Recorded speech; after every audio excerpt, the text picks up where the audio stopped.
If you really truly want to influence an entire city, you need to move to a position where you are able to touch different points. And Taiwo Jayoba is spending a lot of time these days reaching out to people in different parts of Greensboro during what he calls listening sessions. We're not Charlotte and we're not Raleigh, and we do not want to be those. We want to continue to be uniquely Greensboro. And his influence in terms of making that happen will be widespread. You see, he's now in charge of managing a more than $600 million budget and 3,000 plus employees. We always joke around in the planning world that planners make the best city managers because you're able to connect the dots. And he's not afraid of big numbers. At home, he and his wife are seriously outnumbered. They have 7 daughters. His parents, whom you see here, raised him in the nation of Nigeria in Africa.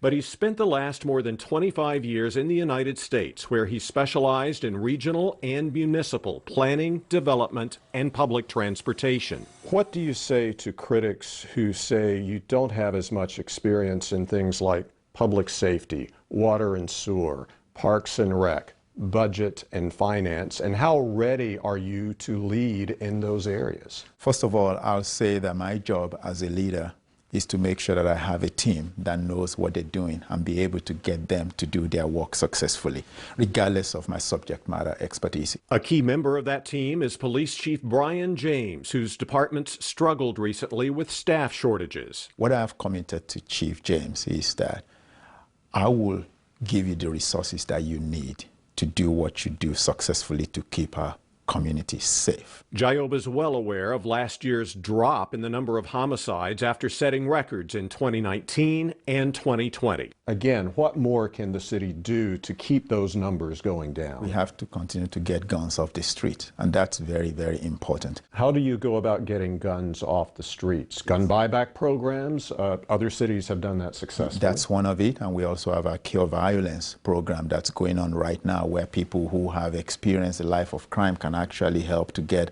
other kids who may be living that life of crime to get away from that. Like many cities, Greensboro's dealing with inequity. Many believe this railroad bridge on East Market Street still separates the predominantly minority and poorer sections of East Greensboro from the more affluent sections in the West. What more can the city do to unite East Greensboro and West Greensboro to become a more inclusive city?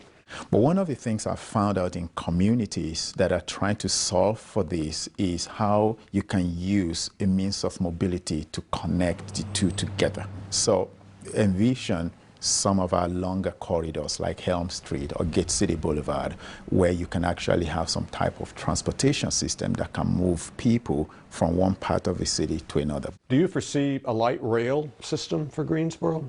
I'm not sure that Greensboro can, by itself, can have a light rail system because, again, you have to think about the ridership. But I believe that Greensboro can actually have a streetcar system. And when it comes to building more safe, affordable housing, the lack of which some feel is the city's biggest challenge, Jayoba feels that housing must be accompanied by daycare centers, grocery stores, and retail that can support the people who live in that housing. And that's not all. We have to have different types of housing products, tiny houses, micro units, duplexes, triplexes, because there are some people that's really what they can afford. Jayoba also sees himself helping the city build on its recent successes, including the Toyota and Boom Supersonic announcements, as well as the continued resurgence of downtown, anchored by the Tanger Center. I'd mentioned to the council that I don't just want to be chief executive officer for the city. I want to be chief marketing officer for Greensboro. If you have a good product, you want people to know about it.